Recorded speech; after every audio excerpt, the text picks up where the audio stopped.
Namaskar and good morning, everyone. Our distinguished guests, esteemed invitees, ladies and gentlemen, welcome to this important event which marks the launch of AI for Viksit Bharat roadmap and the NITI Frontier Tech Repository. On behalf of NITI Aayog, I extend a heartfelt welcome to each one of you. It's my distinct honor and proud privilege to welcome our esteemed guests who grace the days with their presence today. Please welcome Honorable Minister of Finance and Corporate Affairs, Srimati Nirmala Sitharaman. Honorable Minister of Electronics and Information Technology, Information and Broadcasting and Railways, Shri Ashwini Vaishnaw. Vice Chairman, NITI Aayog, Shri Suman, Bery. Secretary, Minister of Electronics and IT, Shri S. Krishnan. Distinguished Fellow, NITI Aayog, Ms. Debjani Ghosh. Mr. Naushir Kaka, Senior Partner, McKinsey and Company. And Shri Parekh, Founder, The Better India. Well, he's the CEO of Better India. Thank you. Let us give a round of applause once again to our distinguished guests for honoring us with their presence today. I also extend warm welcome to our esteemed guests from the government, industry leaders, startups and friends from the media. प्रधानमंत्री जी के शब्दों में artificial intelligence इस सदी में मानवता के लिए कोड लिख रहा है। भारत आज केवल डिजिटल इंडिया तक सीमित नहीं है, बल्कि एआई पावर्ड इंडिया बनने की ओर तेजी से अग्रसर है। Artificial intelligence, machine learning, quantum computing, ये न्यू एज टेक्नोलॉजीज आज भारत को 2047 तक विकसित भारत बनाने की आधारशिला गढ़ रही हैं। इस दिशा में जो कदम उठाए जा रहे हैं उन्हें गति और दिशा प्रदान कर रहा है आज का ये समारोह, जिसमें नीति फ्रंटियर टेक हब के 2 फ्लैगशिप इनिशिएटिव्स को लॉन्च किया जा रहा है। The first one, the road map on AI for Viksit Bharat, unlocking accelerated economic growth, and the second one, NITI Frontier Tech Repository, a curated platform of proven impact-driven technology use cases that are already solving real problems across India. Commencing the program, let me now invite Ms. Debjani Ghosh, Distinguished Fellow NITI Aayog, to deliver the opening address. Please welcome Ms. Debjani Ghosh.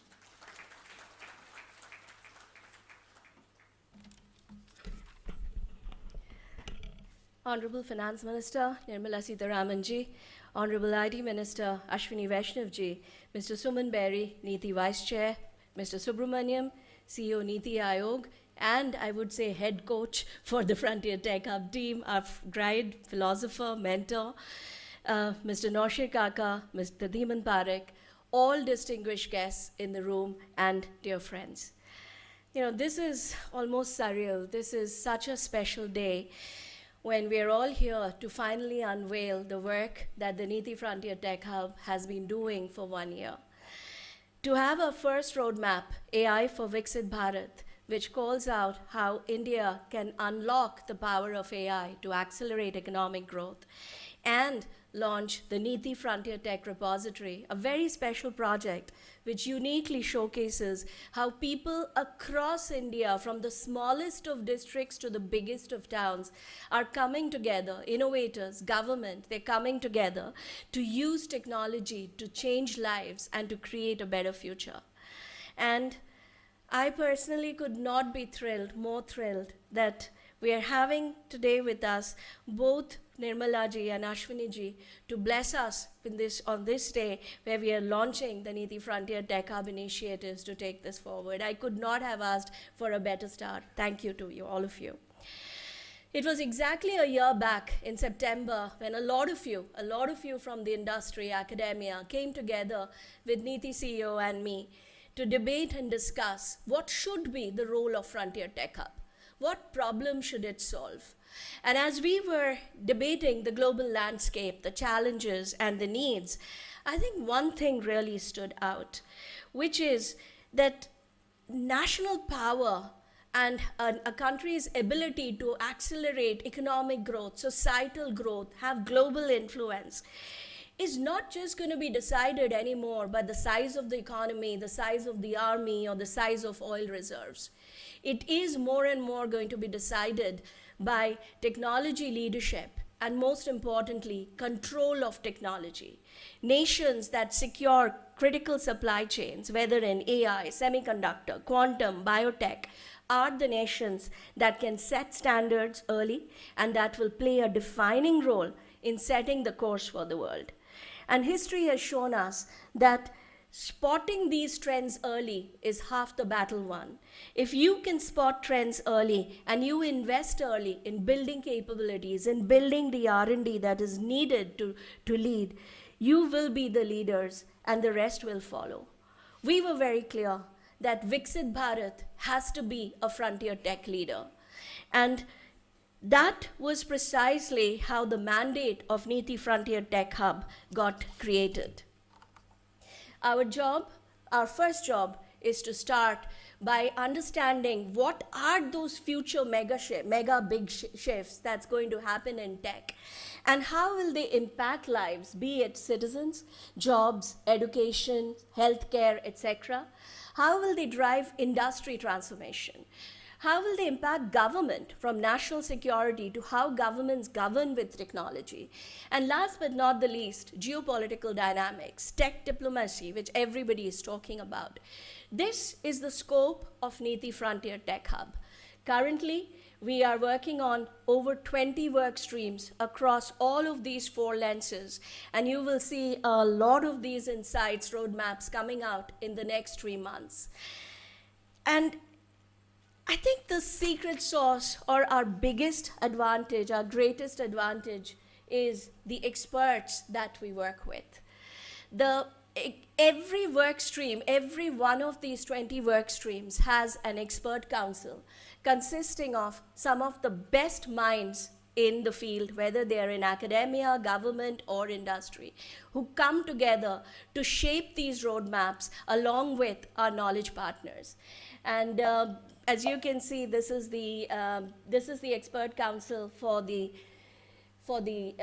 AI for Viksit Bharat roadmap. And we have sort of the best working with us to shape this roadmap, from Mr. N. Chandrasekharan, Anisha, Chandrajit Banerjee, Neelkant Mishra, Mukesh Bansal, Naushir Kaka, Anu, Rahul Matan, Dr. Chintan Vaishnaw, and of course NITI Aayog's Ishtiaq Ahmed.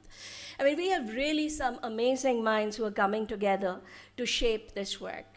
And to ensure that the work is not just recommendations on paper and action on paper, but they translate into real action on ground.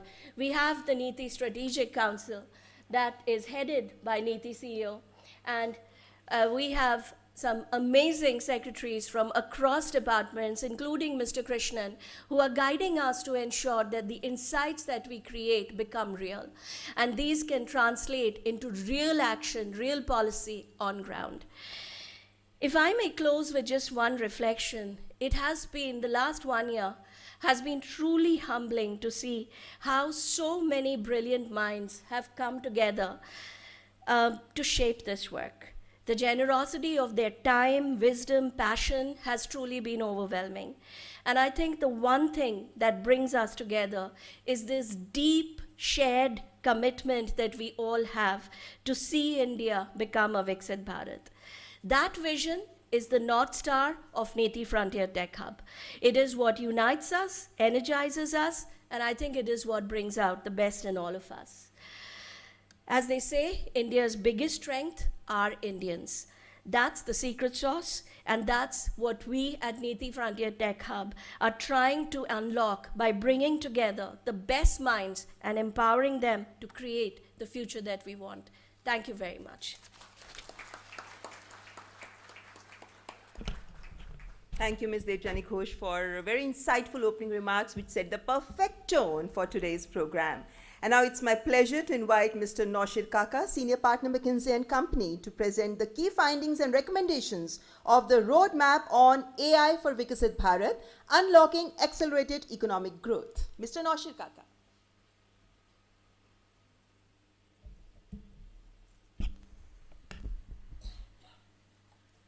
Thank you. Honorable Ministers, VC NITI Aayog, CEO NITI Aayog, Debjani, and my friends on the dais, and ladies and gentlemen in the audience. It gives me great pleasure today to stand before you to present the findings of our action plan on AI for accelerated economic growth. Now, as Debjani said, while I am the orator of this plan has actually benefited from multiple individuals and institutions that has actually given us their time and their counsel.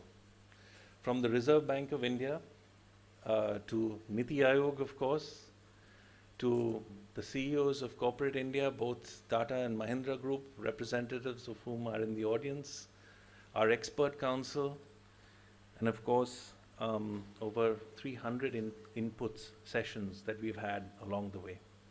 Thank you. We have therefore, we are trying to make this action plan to be essentially built on the foundations of the good work that has already been done by several institutions and government departments. And so therefore we go into only certain aspects that we feel are practical, achievable, specific, but yet far-reaching. I will now turn to the main findings of this report, and I'll give you a glimpse of some of the outcomes that we would like to aspire for. To say that AI is essentially the existential technology of this generation is probably not an understatement. AI, in our humble opinion, has the power to productively transform and innovate both lives and livelihoods in a way that we have not seen before in the history of this nation. It is equally a destructive force on jobs and other forms of lives and livelihoods, on individuals, families, institutions, and nations, if we are not at the forefront of this revolution. And this action plan is an attempt that India stays on the right side of that equation. So when you look at India today, these numbers, given the good work of the government, are already out of date. We are already crossing a $4 trillion economy. Give or take, on our steady course, we will probably get to about $6.5, $7 trillion by 2035.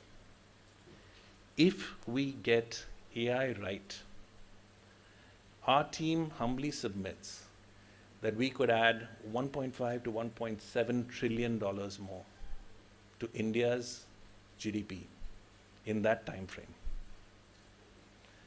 1.4 to 1.7 trillion dollars coming from both productivity, about 500, half a trillion in productivity, in innovation, approximately 300 to 500 billion in innovation. IT, we've actually broken out as a separate sector in itself because of the incredible impact of AI on jobs and the welfare of that sector, another 200 to 300 million. And then there's a gap which we cannot forecast, because anyone today saying that they can forecast 10 years out of this technology is better than all of us put together, right? But we think collectively this could be one of the single biggest drivers of India's economic growth in the next 10 years. And this report is not just a top-down rough estimate. We have worked to understand 850 job families across 17 sectors, broken up by 2,100 individual tasks.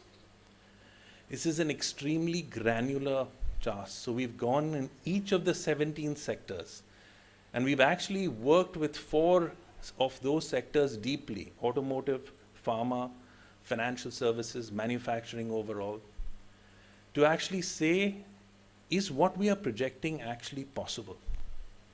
And this is that first lever, that lever of productivity.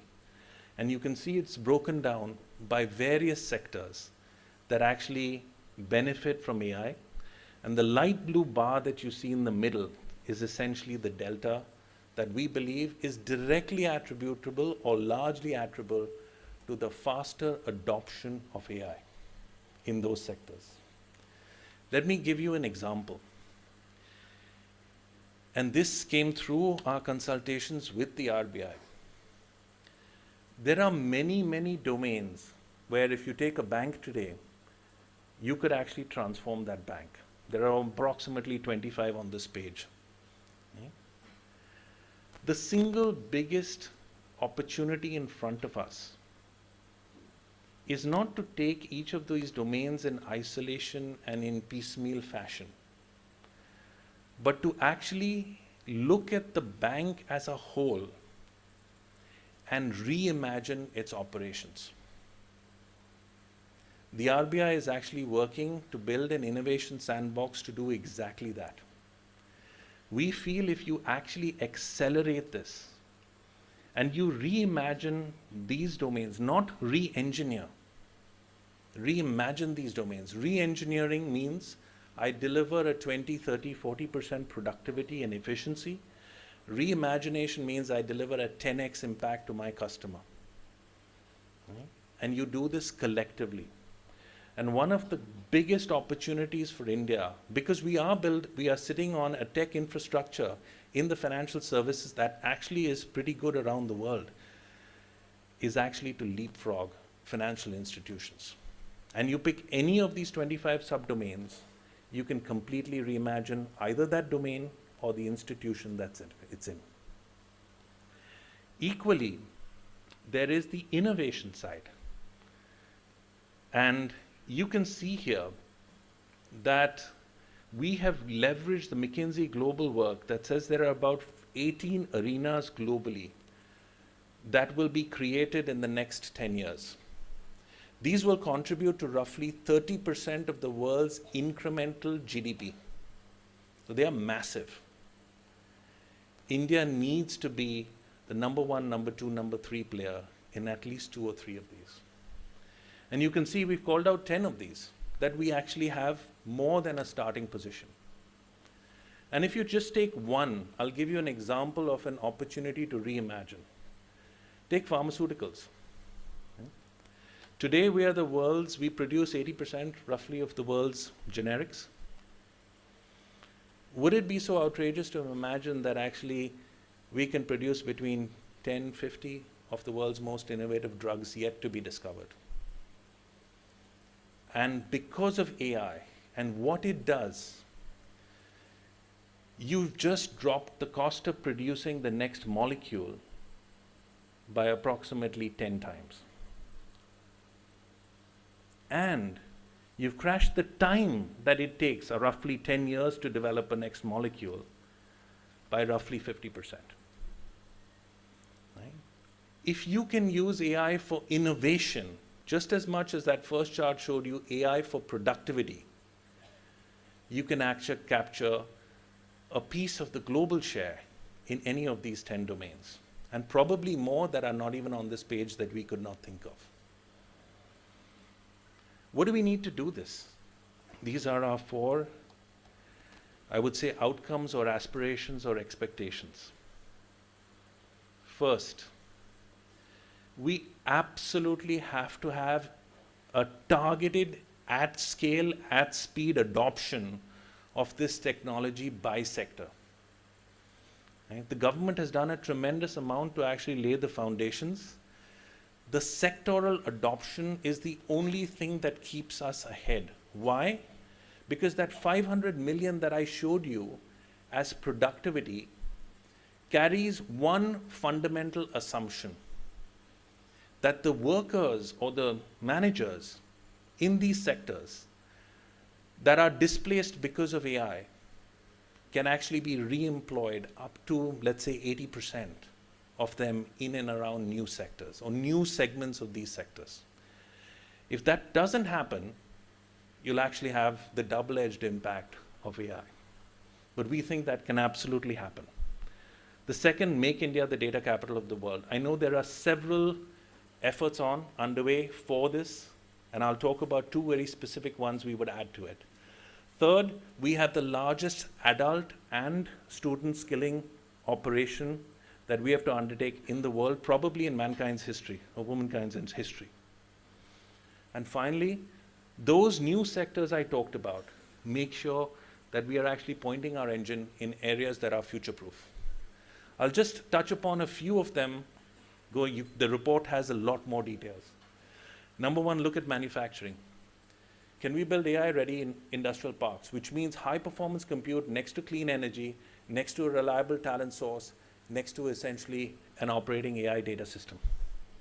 Financial services, we already talked about scaling the sandbox. Pharmaceuticals, look at the genomics database that we need actually from the world. If you think about India today, we're probably the diabetes and cardiac capitals of the world, unfortunately. We're still relying, many of our doctors rely actually on the genomics databases, essentially of white Caucasian males. That's not true for India. We need to build that database. I know that AI Ghosh and other efforts that the government has started has already curated about 350 data sets available, but a lot more needs to get done in this regard. AI for automotive.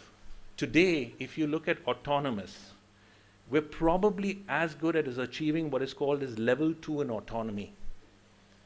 Tesla and most of the Chinese leading companies are at level 4 going to level 5, which is complete autonomy. We need to leapfrog to get there. We cannot be left behind in this race on automotive. Each of these 4 areas have detailed recommendations, risks attached to the recommendations, suggestions in that report. I'll just touch upon one and then I will end. AI is the data capital of the world. We have an opportunity to build the world's largest anonymized, sector-specific data marketplace. No other country has actually done that. There have been attempts by Singapore, China, many others to build either an enterprise or an SME or a citizen PII restricted data set. We own some of the largest data sets in the world. We have to dream to make India the data capital. I will end where I started. AI is a double-edged sword. We have one of the greatest economic opportunities in front of us from productivity and innovation. We're doing several things right. But to actually win in this race, you don't have to compare yourself to what you did yesterday. You have to compare yourself to the best in the world. Because this is a global race.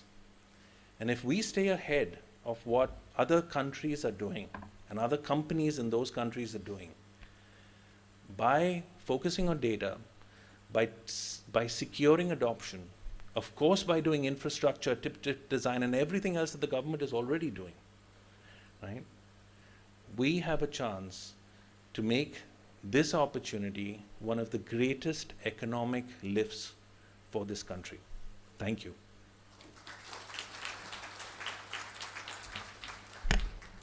Thank you, Mr. Naushir Kaka, for a very comprehensive and insightful presentation and, of course, for your guiding words. And now we have a very special video message from a distinguished industry leader and expert council member, Shri N. Chandrasekharan, Chairman of Tata Sons. Let's listen in. Honorable Finance Minister, Shri Nirmala ji, Honorable Minister, Shri Ashwini Vaishnaw ji, Shri Suman Bery ji, Shri Subrahmanyam ji, and other esteemed officials from the government, and the team from Frontier Tech Hub, and friends from McKinsey. I am grateful to you for this opportunity to be able to share a few thoughts on this very important occasion when we are launching our roadmap for AI for Viksit Bharat, unlocking accelerated economic growth. The time for this initiative and the launching of this roadmap cannot be more appropriate. We are at an inflection point where we have an enormous opportunity to embrace AI, to make a huge impact for our country. I feel extremely privileged to have had the opportunity to work as part of the expert council to come up with the insights and recommendations for this roadmap. Fundamentally, AI should achieve three core things. First, we should be able to significantly leverage it to unlock the economic growth potential of India. Second, we should be able to skill and create employment opportunities for all the youth in our nation in the AI world of this century. And the third, we should be forever able to solve for basic issues, be it healthcare, education, or others in every strata of our society, and thereby create huge opportunities and empowerment and reduce the inequality that exists today. In order to do that,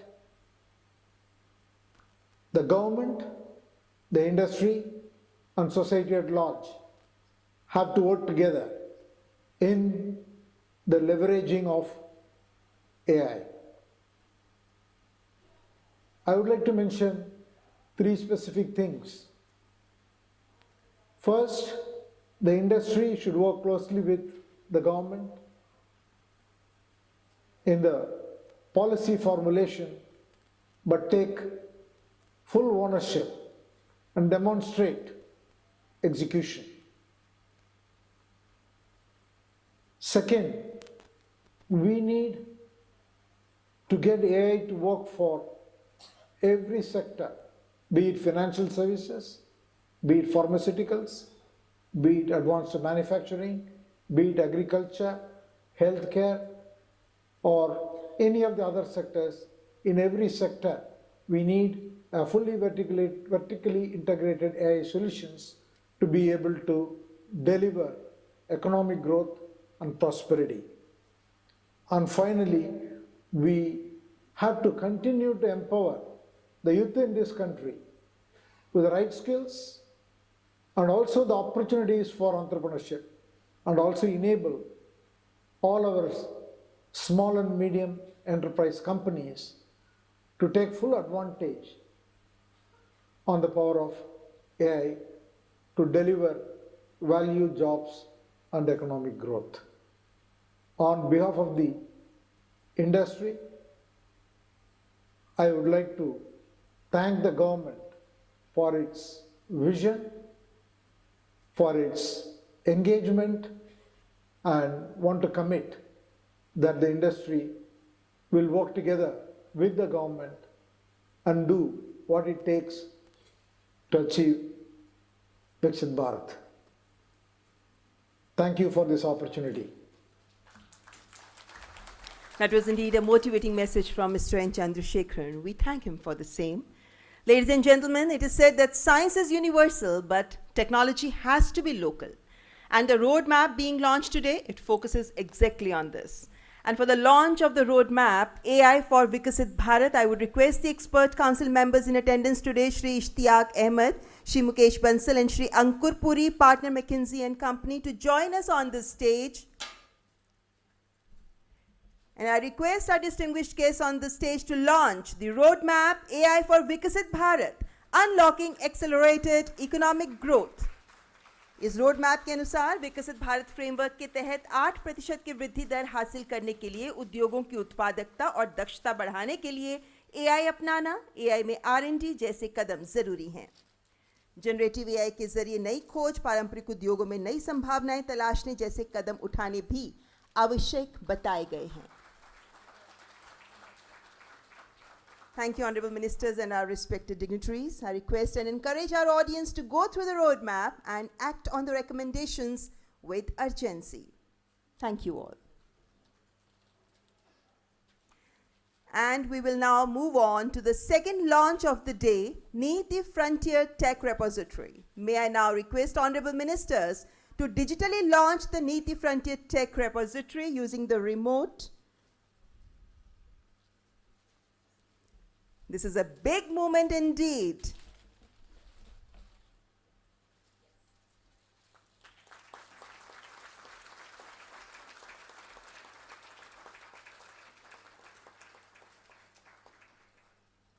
Thank you, Honorable Ministers.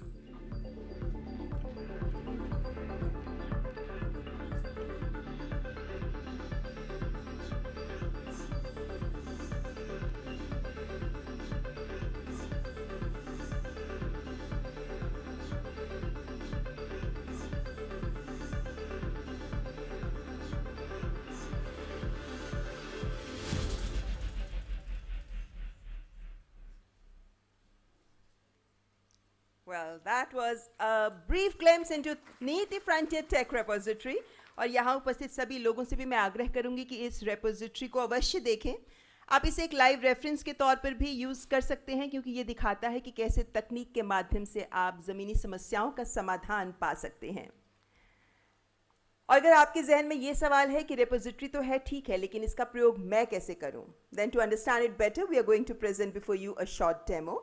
May I please request Mr. Dhimant Parekh, CEO, Better India, to kindly take us through the demo of NITI Frontier Tech Repository.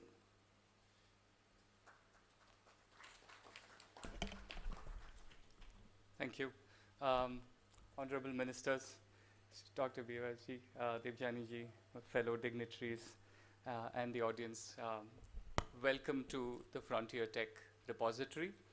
This repository is a growing, evolving platform that brings together high impact, proven examples of frontier technologies being used to solve India's toughest challenges. Each story in this repository is a deep dive into the problem that it addresses, the solution and the technology that it leverages, the stakeholders involved, and more importantly, the stellar impact that it creates. Could you just go back?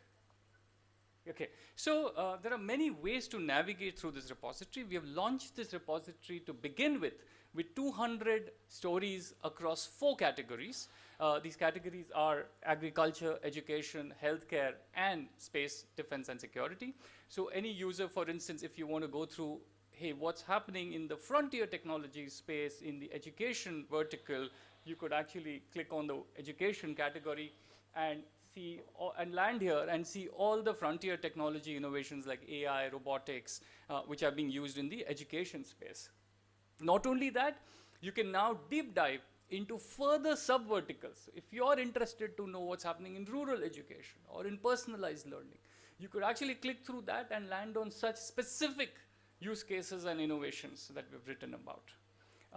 The bigger part that I was talking about, which is impact, all the stories that are uploaded onto this platform are summarized from an impact perspective in these impact metric cards. So as of the stories that we have already, we have this impact metric, which is 23,000 plus students have had improved learning outcomes, how many schools have had enhanced classroom learning. And as more stories will keep getting added to this platform, these metrics will keep changing. And in fact, even more newer metrics would get added to this. Now let me give you a specific case study and how it looks on the repository. We have this wonderful initiative by Dr. Soumya Jha called Padhai. Dr. Soumya Jha, former DM at Tonk, she and her team has launched this lovely initiative called Padhai with AI. The idea was to address the poor math outcomes in examinations. And so this AI-based personalized learning was built and deployed, and it's already having such massive impact. So you can actually read about the entire solution, how this team has implemented it. You can also get a summary of the impact. As you can see, close to 100% increase in the class 10 math pass rate. Right? And so you can deep dive now further and say, okay, how could I use this solution to solve similar issues on problems in my communities?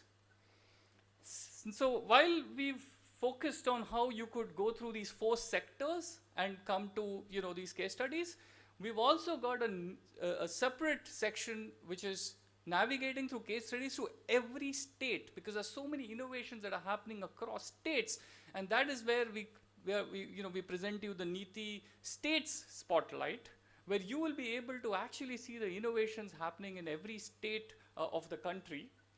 So for example, in Himachal Pradesh, there's drone delivery systems. Tamil Nadu has this digital vaccines innovation.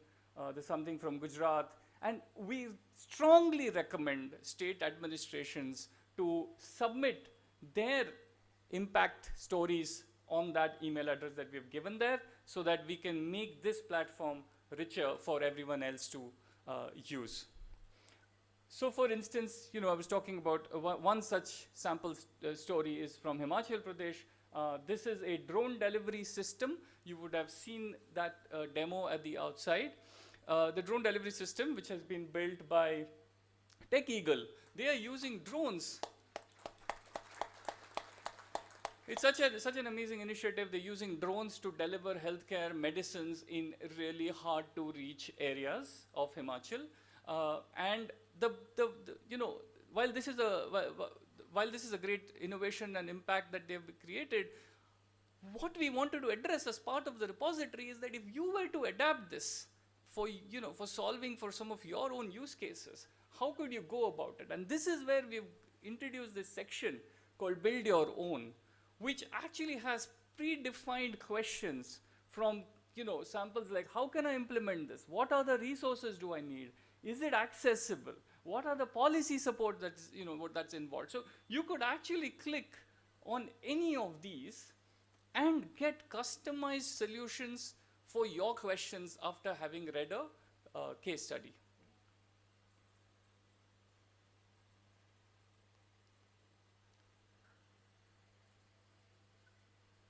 Now, the scenario that I showed to you just now is when you've read a case and you've had questions about how I can adapt it. However, many a times, we just want to know, hey, I'm focusing on this particular sector, and I want to see what are the technology solutions that I can use. And this is where we have built in the FTH Assistant, which goes through all the case studies in the repository and generates actionable knowledge for your questions. So for instance, if you have a very generic question, like, hey, how could I use, let's say, drone technology in agriculture? Now, this is a very generic question. So it would go through our entire repository and give you specific solutions that people have implemented. And you'll be able to take each of these and dig deeper. So this is another very interesting feature we've built on the repository, where you could come in and ask about any sector, any technology, and get actionable insights. So to conclude, I would really kind of like to say that this repository is indeed your gateway to India's innovations. We have covered so many bright sparks as stories, and I would urge all the stakeholders here, the impact creators, state administrations, to scale these sparks. And the more we scale these ideas and make them pan-India, we will truly be on our path to becoming Viksit Bharat. And before I conclude, I would just want all the impact creators who are here to just stand up. Let's give them a round of applause for the amazing initiatives that they have taken.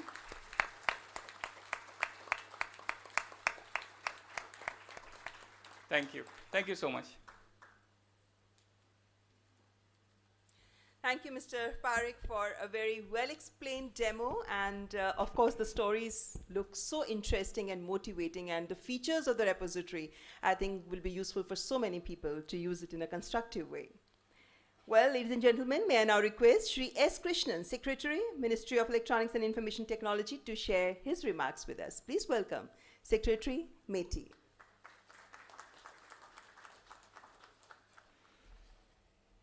Honorable Minister for Finance, Honorable Minister for Railways, Information Broadcasting, Electronics and Information Technology, the Vice Chairman of the NITI Aayog, CEO NITI Aayog, Shri Subrahmanyam, Debjani Ghosh, the Distinguished Fellow NITI Aayog, Mr. Noshir Kaka, and Mr. Dimant Parekh, ladies and gentlemen.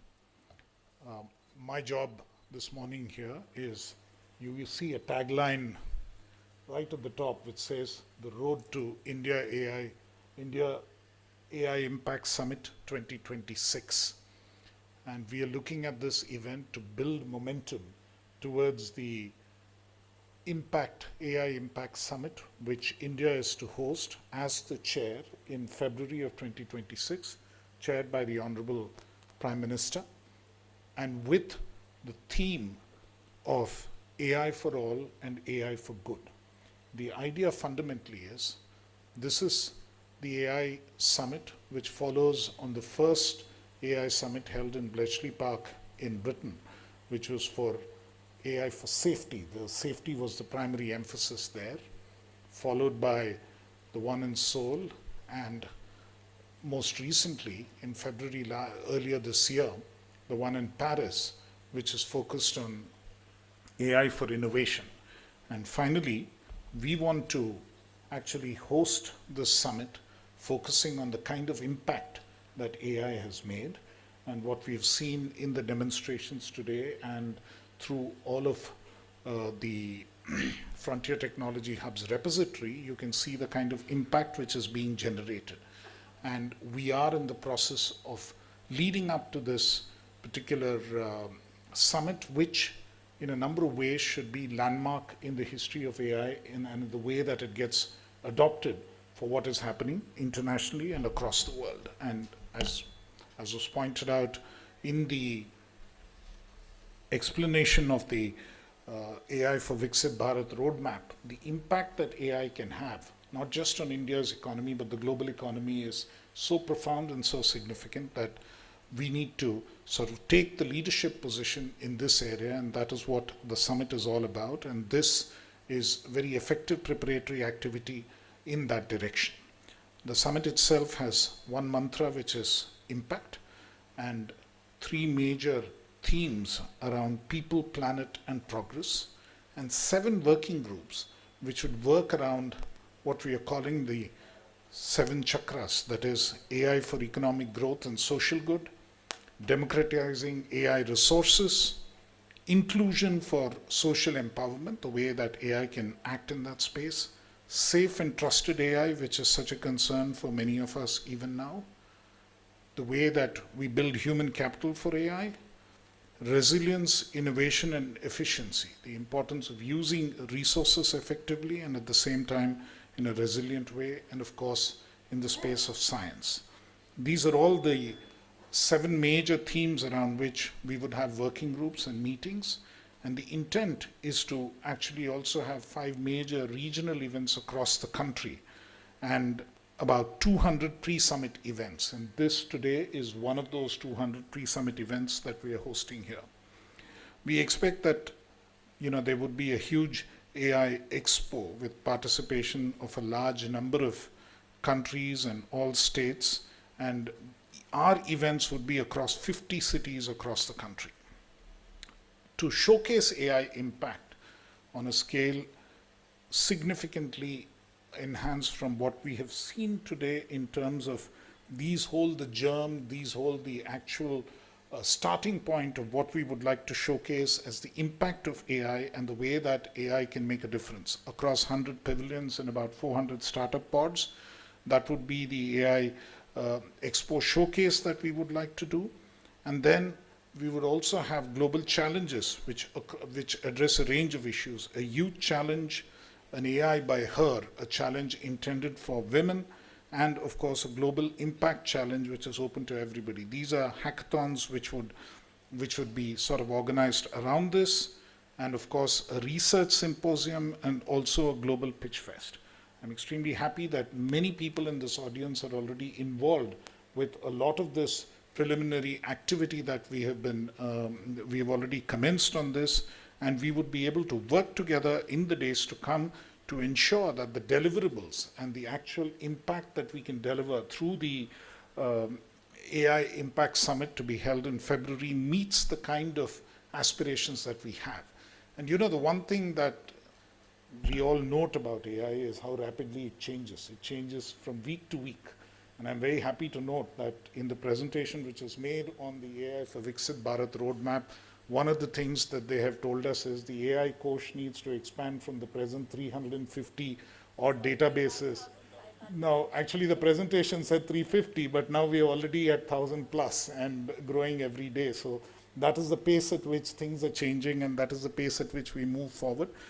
And again, in terms of what we need to do with the ANRF and how we can actually work together, because one of the key areas identified as science and education, the question of convergence and the question of various ministries and various initiatives of our government coming together. AI Mission is working closely with ANRF to establish initiatives in science and education so that things can go forward. So these are multiple ways in which various bits and pieces of this entire exercise is coming together. There was also an emphasis on defense. We have members of the armed forces present here today. The AI mission was proud to be associated with very, very rapidly establishing a compute capacity for use during Operation Sindoor. And in addition, we are working with some of the AI models that are being set up to make it available for defense purposes as well. So there's been a range of applications across this entire space which we've been working on, and this hectic space needs to be worked with and kept up over this momentum needs to be preserved over the coming months to make sure that the AI Impact Summit in February 2026 is truly a landmark event, not just in the history of this country, but in the history of the world and the history of the century. Thank you very much. Thank you, Secretary Sir, for your address and also for highlighting the important aspects of AI Impact Summit 2026. Ladies and gentlemen, NITI stands for National Institution for Transforming India. और ये मात्र नाम नहीं है, बल्कि ये इस संस्था के कंधों पर रखे उत्तरदायित्वों के साथ साथ इसके दूरगामी लक्ष्यों को भी परिभाषित करता है, जो न्यू एज टेक्नोलॉजीज के संदर्भ में और अधिक प्रासंगिक भी लगते हैं. It is my privilege now to invite Shri B.V.R. Subrahmanyam, CEO NITI Aayog, to kindly deliver the address.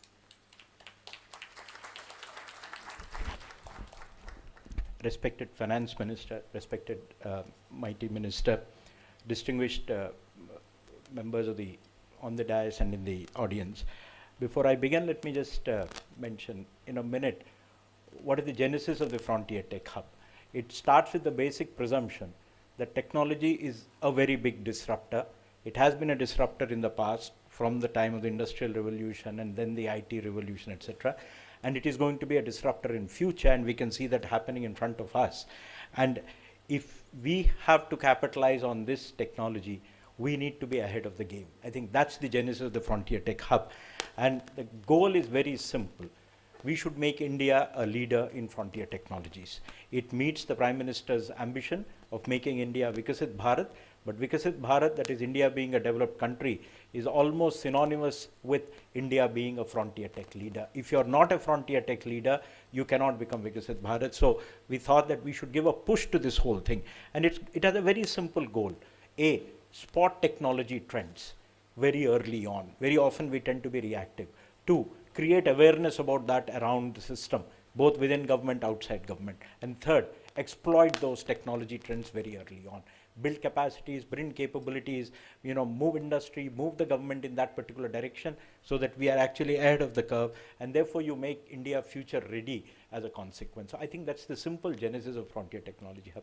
As Debjani said, there are over 20 or plus work streams which are working on various aspects of technology, and what you're seeing today is the first two work streams delivering their outcomes. And it's very, very simple. The first one, which is where Naushir presented about the AI for accelerated economic development. If India is to become Viksit Bharat, that we have to move from where we are now to a $7 or a $10 trillion economy and then to a $30 trillion economy, you need to grow at about 8%, which means you need to bump up your growth rate. And if you need to bump up growth rate, it has to come from efficiency and productivity gains. And AI is something which is visible and apparent to us, which we can utilize effectively to increase our growth rate. And I think that's what the message is.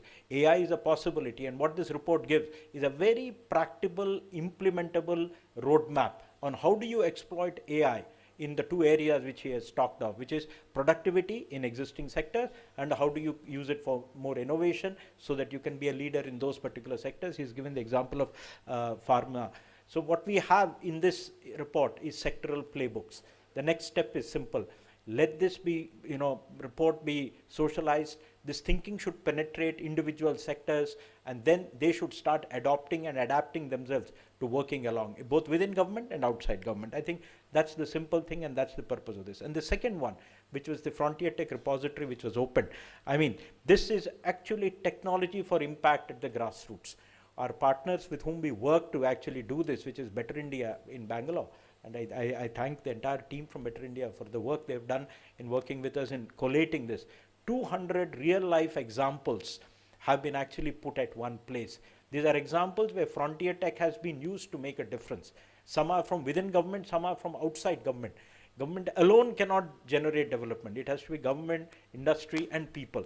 And I think that's the purpose. And 200 cases are very simple. The examples have been given, how it can be used by others to incorporate those same uses in their own lives or in their own spaces, other districts, other blocks, other villages, other states. I think the entire emphasis has been, how can you use it in real time? I'm quite sure the way NITI works with states, with districts, etc., these 200 cases will become 2,000, they'll become 2 lakhs and 2 million. Because that's the size of our country, and I think we deserve that many use cases. On this day, before I conclude, I'll only say, I'll just announce 2 initiatives. This is from NITI's side. This is more for states and districts. Firstly, we are running an aspirational district and block program. This program touches 331 districts in India. That's almost 50% of the country actually. 700 districts are there. Roughly in half the districts are touched. We have about 40 DMs in this room who are from those districts. We are launching a Frontier Tech Challenge. What we are basically going to do is Frontier 50 Challenge. 50 individual locations, districts or blocks. If you want to use a frontier technology to make a difference in healthcare, education, nutrition, agriculture, and so on, we will actually fund that innovation for you from NITI. And that funds we have, the finance minister, everybody else has been kind.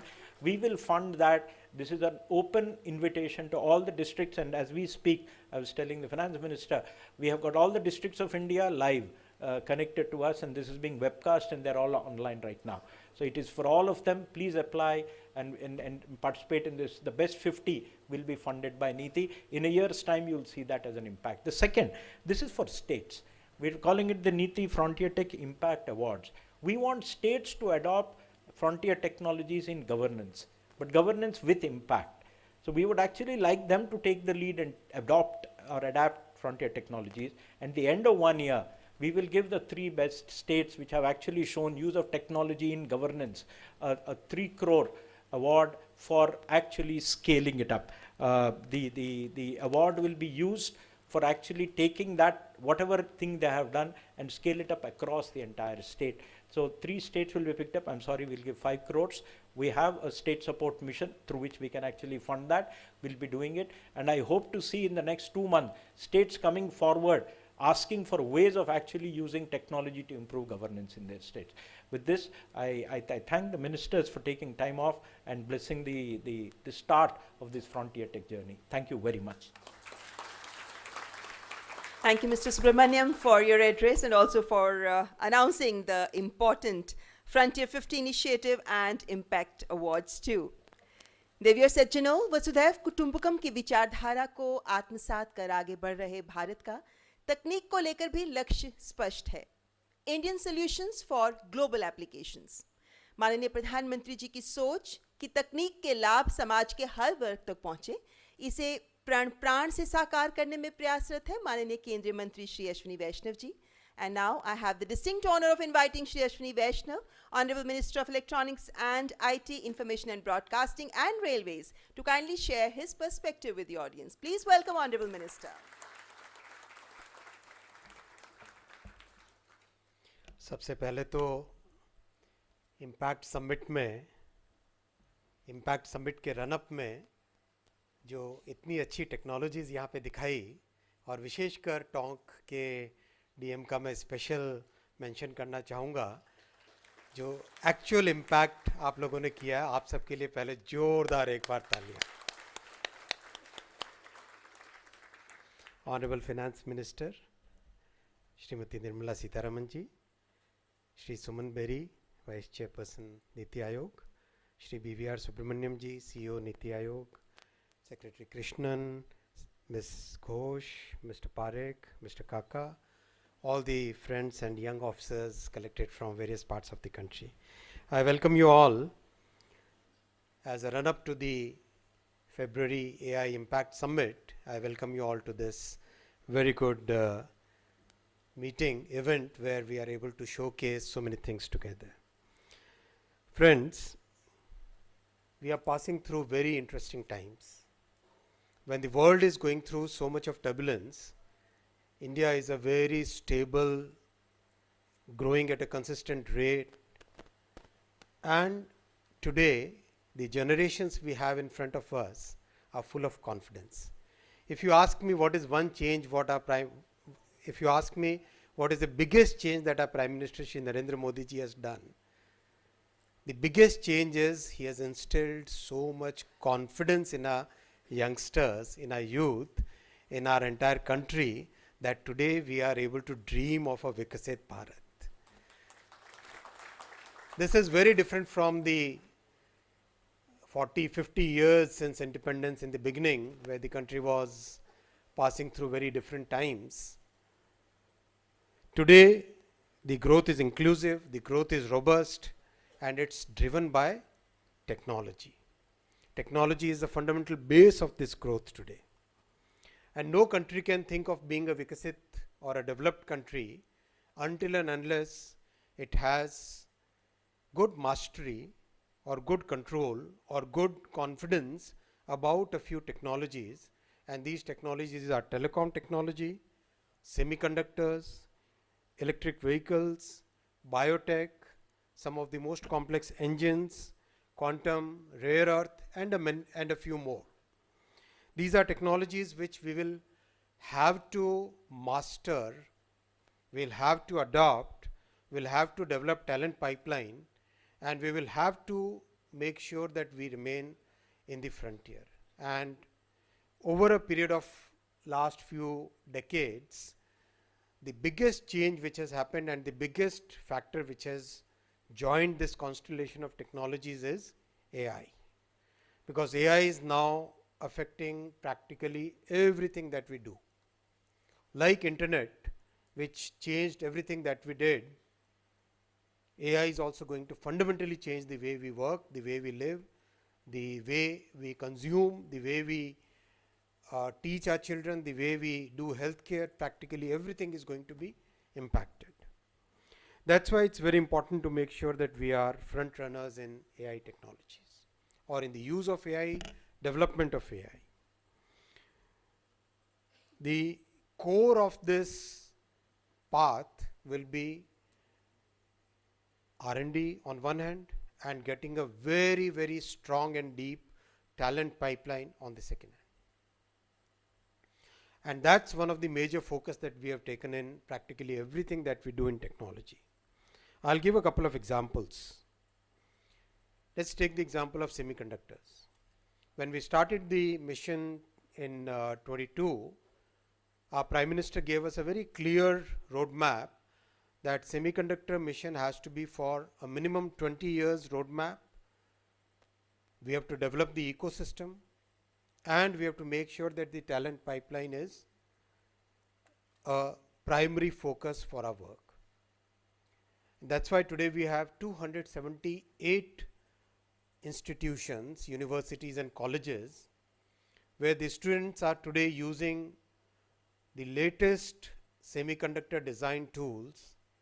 They are designing chips, and 20 of those chips got manufactured recently at SCL Mohali. Another batch of 15 is at this point of time undergoing manufacture, taping out at SCL Mohali. Now, where in the world will you find university students, college students designing complete chips which get manufactured also and tested and used in the systems that they want to use in? This is the level of talent development that we are taking up, friends. And this is where our Prime Minister's clear guidance to us, clear focus on developing a very important, very deep, very wide, very diverse talent pool came into play. I'll give another example, AI. The AI mission, our Prime Minister is known for democratizing technology, right?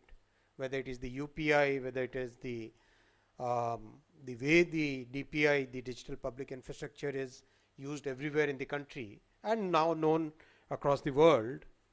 In the AI mission also, the first task that we took was to make GPU compute facility, common compute facility, available to a very large section. When the mission was approved, the target we took was of 10,000 GPUs, and today we have 38,000 GPUs available for everybody. And I'll request that part of the NITI Aayog commitment to the aspirational districts and to all districts, let this GPU common compute facility be also available to the districts which want to develop new solutions, and the AI mission will be able to give it to you. Against target of 10,000, we have done 38,000. Secretary Krishnan was just noting the latest update of the data sets. It's actually 2,000 plus data sets available, not 350 or not 1,000, but actually 2,000 plus data sets which are now available on the AI Ghosh. That's for you to use, that's for you to train your models, that's for you to get the right inference for the problems that you work on. We have taken a very different approach in AI safety, whereas the world, many parts of the world, look at AI safety more as a legal challenge. They want to create a law, pass a law, and then believe that AI safety will come. We have taken a very different approach. We have taken a techno-legal approach, and our AI Safety Institute is a virtual institute, which basically is a network of institutes, and each of these nodes in the network have taken one problem to solve for. For example, IIT Jodhpur is solving for detecting deep fakes, and the technology that they have developed, the algorithms that they have developed, are today able to detect deep fakes with very high accuracy. There are many more challenges that the institutes have taken, and I'll request the young officers who are collected here and who are connected online to share the problems, safety related problems that you would like the AI mission to work on, so that we can give that as a challenge to the AI Safety Institute, and new technologies can be developed to make sure that AI is safe. Friends, in our entire approach, our bias in technology is more towards innovation.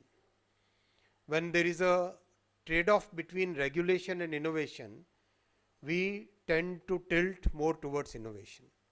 That's very different from, let's say, Europe and many other parts of the world, where the tilt is more towards regulation, tilt is more towards passing a law, tilt is more towards creating a regulatory body.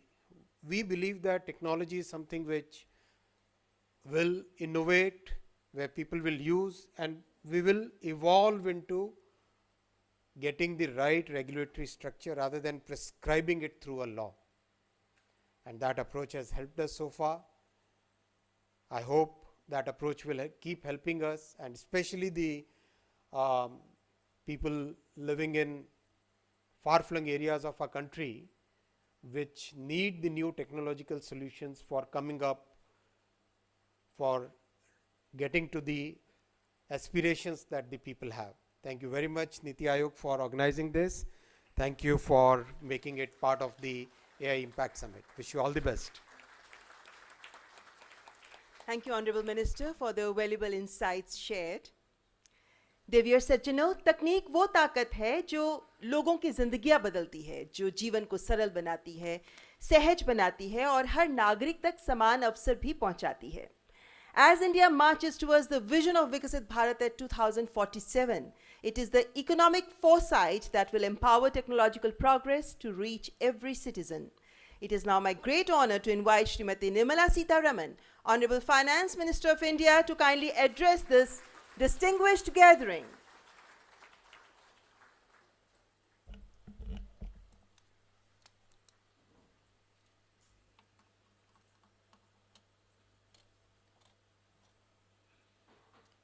Good afternoon, my colleague Ashwini Vaishnaw ji,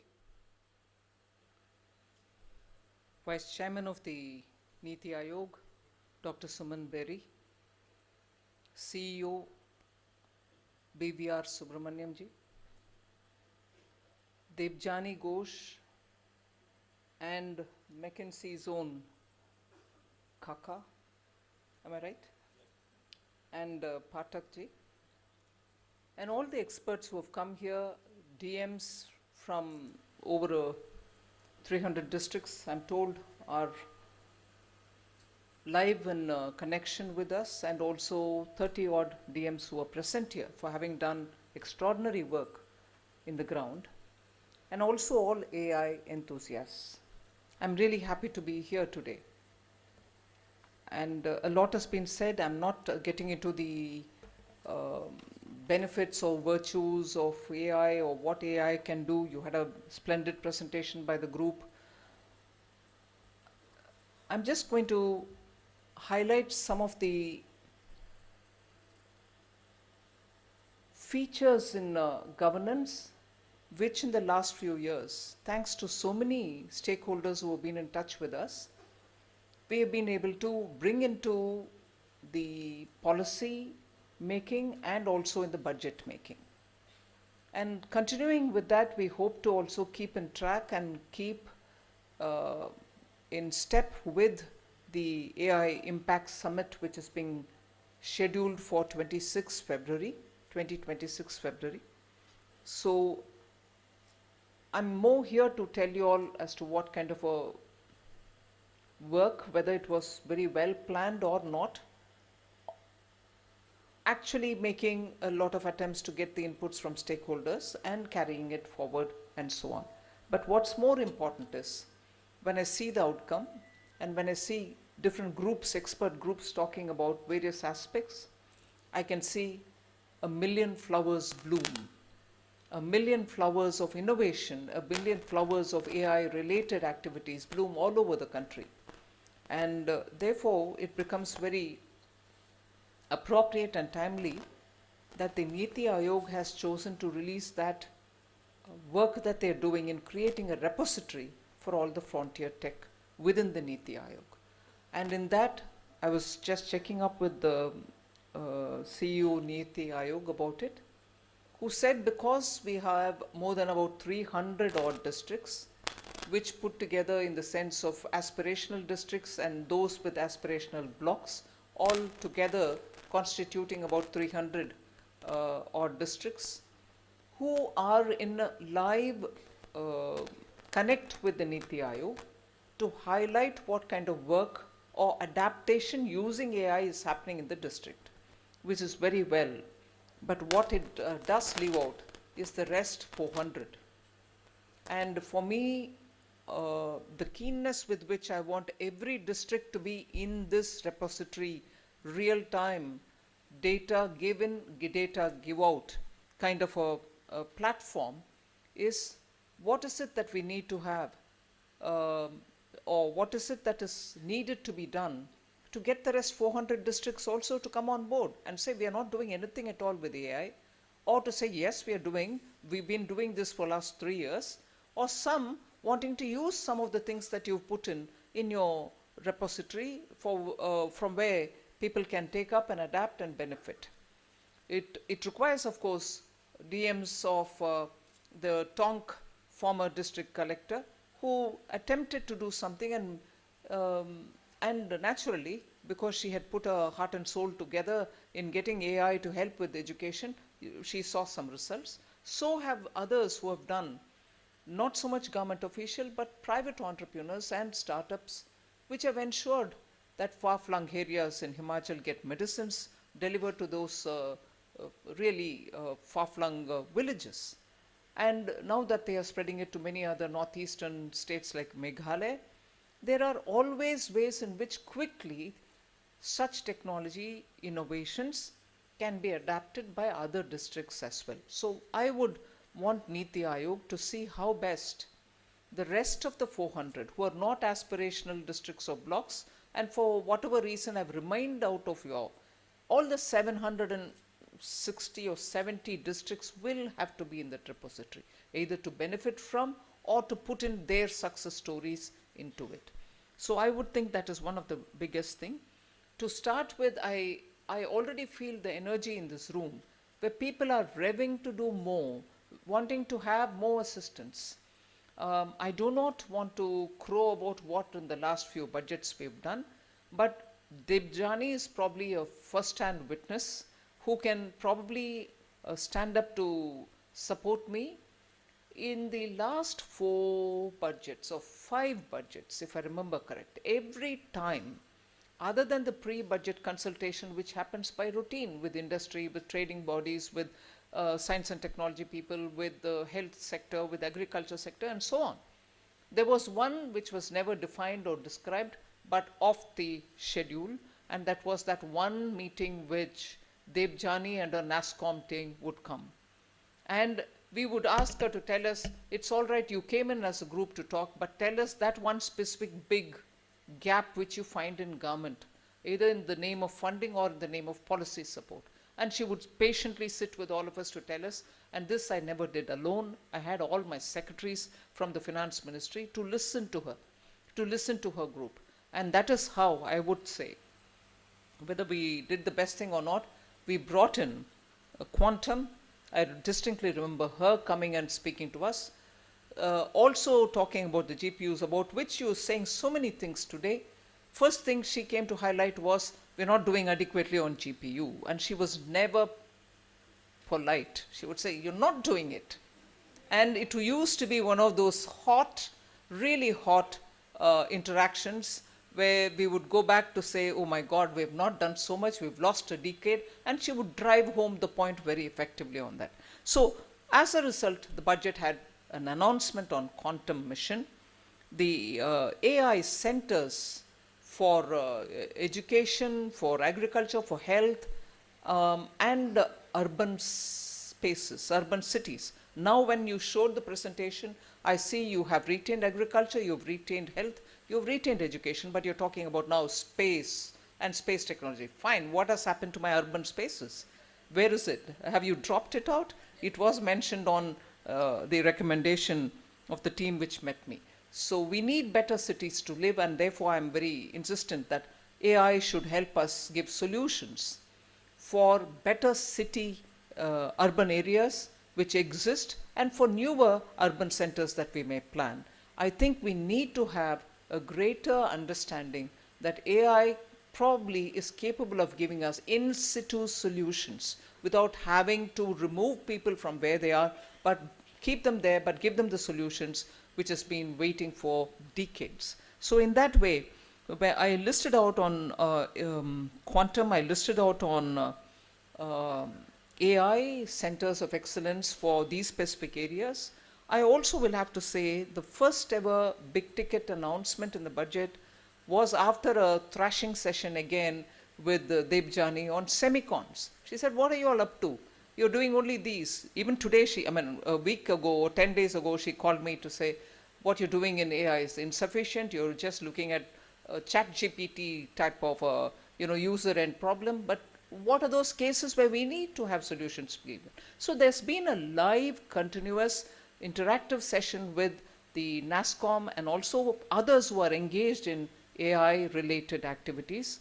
So the constellation, as an expression used by Ashwini, technology constellation, we are, I think, clear that we do not want to be behind in any one of them.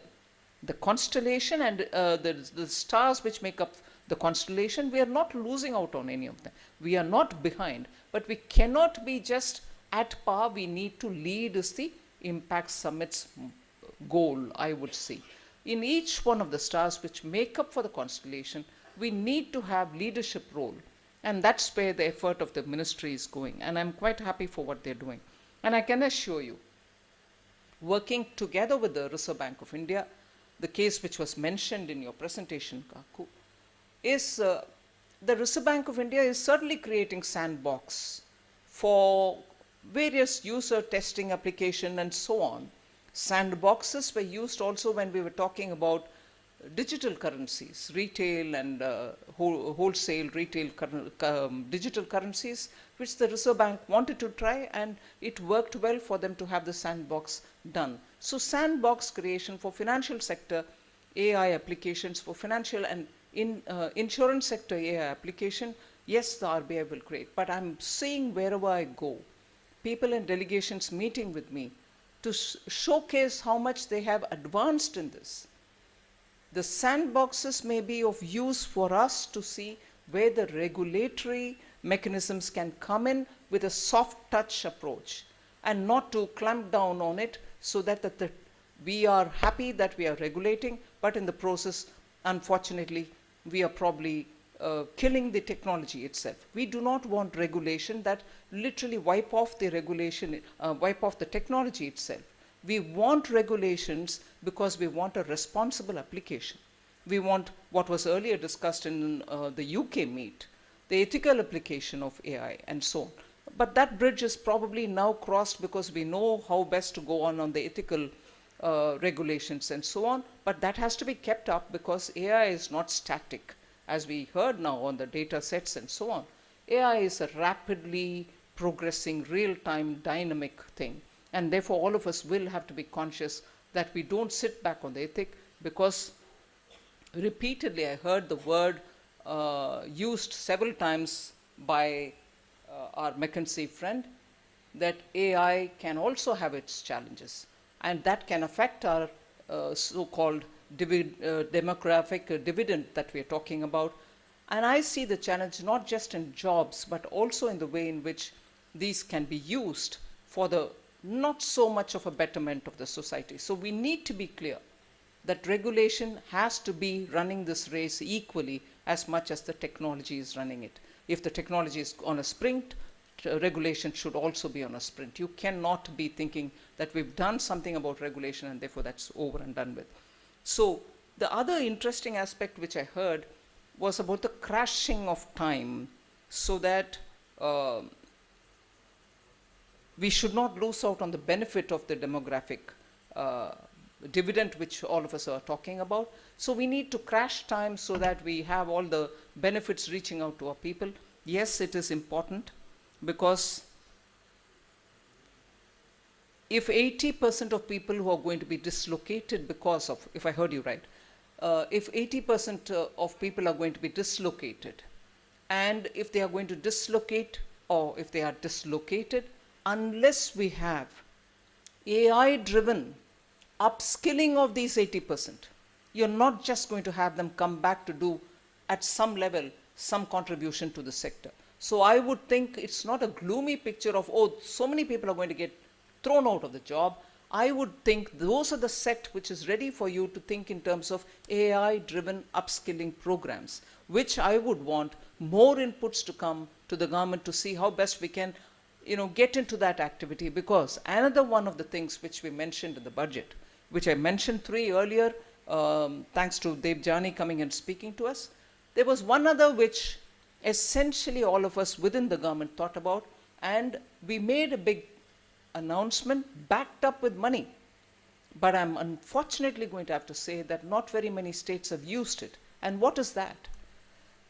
Old-fashioned, decades-old institution called the ITIs exist in every district of the country. They are Institute for Technology Training. they are for school dropouts or 10th pass or a 12th pass student to come in and have some exposure to technology. When I'm talking about 20, 30, 40 years ago, they are more talking about welding, lathe machine, or power tools to be used, and so on. Never in the age of high technology, and certainly not in the age of AI. So what we did in the budget was to say, look, we will fund every one of these ITIs which have to be upgraded in a hub and spoke model. Suppose a state has about 100 districts or 30 districts, let's say. Highest is about 80, which is UP. But if there are 30 districts, the state can plan for itself that it will have 10 centers which are the main centers, and attached to them in a hub and spoke model will be the rest of it. However, for upgrading them, we said we will fund in order that they find enough training materials and also equipments, whether it is a AI-driven equipment or AI adaptable equipment which you'll need for training young minds in the districts. So we announced that we will fund the updating of ITIs, which will have now to be AI centers of learning, so that school dropouts or 12th pass or even a graduate who comes out of an institution can go to his district ITI and have a training which will really ready him for a market which wants AI skills. Because industry is rapidly changing their production models. And if their models are going to be now AI driven, and which is very good for productivity benefits that we derive, and if you're talking about accelerated growth in our economy, you need productivity gains to be part of what every industry does. And for that, AI adaptation by industry is absolutely critical. Many of them are doing it, but there is a mismatch. They are doing the AI adoption, but the market is not giving them AI-ready human resources. As a result, industry today says, oh, all right, you're talking about joblessness, but get us people who are AI-ready. I am adapting I'm shifting my process of production towards this AI-driven era. And that's good for productivity. But where are these people? So when government announced this ITI upgradation, it was this which was in our mind. And therefore we came up with this saying, get your equipments, training equipments that you need, and also we went to the extent of saying, get your AI trained trainers. If you don't get them, please get them from wherever. We'll be flexible about how to fund them, how to pay them. And Minister Ashwini was with me when we had this India-Singapore Ministerial Roundtable, ISMR, much before the Prime Minister of Singapore was visiting India. In that meeting, held both in Singapore and in India, we had extensively talked about quality training and certification. That's also a problem. Unless we have our training centers adequately equipped with both training required equipments and trainers who are going to be able to do that job, certifying is not going to be really up to the mark. And the person who gets trained, the girl or the boy getting trained in those centers, coming out of them, are going to come out with a certificate which may not find currency among those who want to employ them. So we wanted to have a certification also which has that kind of a hallmark with which they'll be readily acceptable as in the job market. So these were thoughts which I wanted to share with you. There are also questions about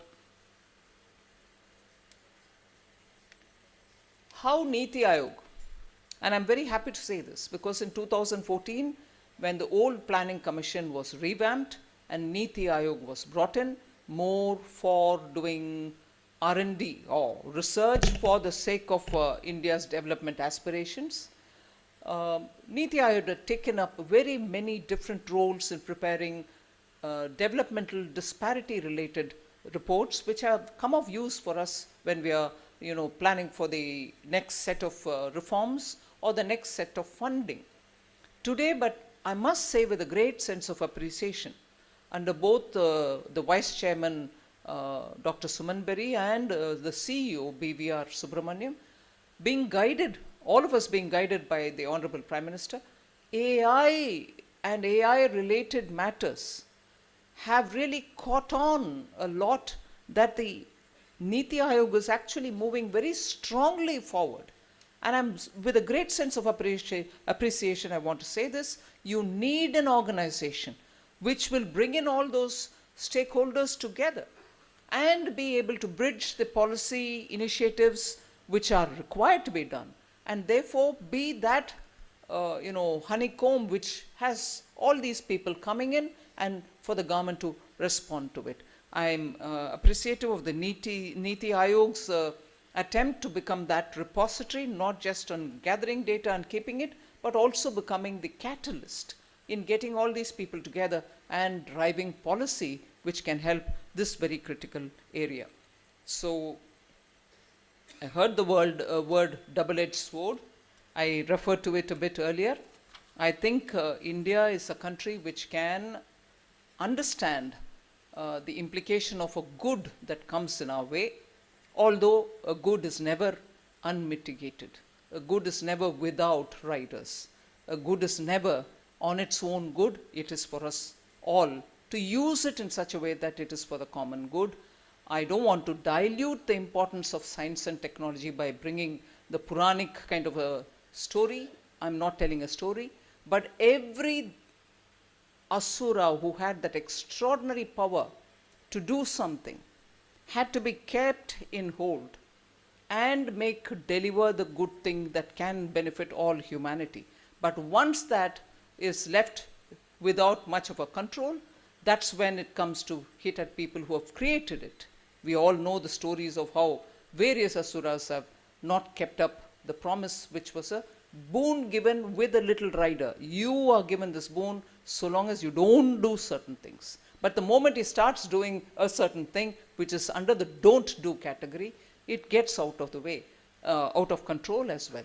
But I think the AI is something which we, because it is in our DNA, should know also how to keep it well under our reins and serve for the common good. And I'm sure the NITI Aayog will play its role, and all of us are here to work together with you. It was quite a impressive small display, not very many, but very impressive display of innovations already happening in the ground with AI and benefiting the common people. Thank you very much for giving me this opportunity. I sincerely thank Honorable Finance Minister for her guiding words, and also highlighting all those areas that we need to focus on if we want to make AI for all a possibility, and for urging us towards progress with conviction with AI. And I would like to thank all our distinguished guests on the dais for sparing time and being here with us. On behalf of NITI Aayog, I also thank all our esteemed invitees who've joined us on this beautiful and very, very important occasion of important launches which were done today. Thank you all. Thank you so much. I thank Honorable Ministers for being with us this evening. Let's have a big round of applause for all those who are working to make AI a reality in India. A big round of applause here, please.